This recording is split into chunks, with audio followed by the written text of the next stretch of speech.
Hi guys, it's me again. Welcome to my new vlog. And this time pala, I have a new seller.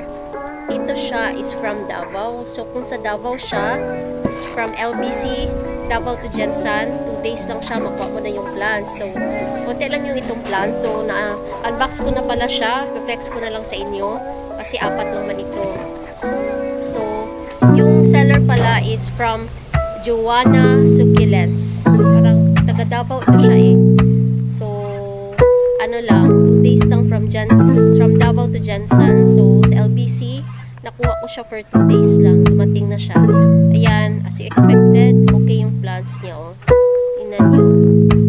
4 lang pala yung kinuha ko sa kanya. Ito si ano eh, Daydream Hybrid. Ito siya. Yan oh. Yan. Tapos, ito para siyang ano, orange type na tiger na marbling. Ang kanyang pattern. Yan. And then the third one, ito nagustuhan ko sa lahat. Para siyang sepia. Sepia ang kanyang shape. Pinapakaganda sa akin. Nakuha ko sa kanya. And the last one pala is ito. Yung pattern niya, maganda din yung pattern niya.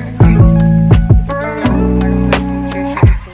Sa pattern niya, maganda yung stripes. And yung color niya is parang peach na may pagka-green na line. So, yun lang yung 4 na nakuha ko sa kanya. Yan. Since it was my first time from that seller. So, yan.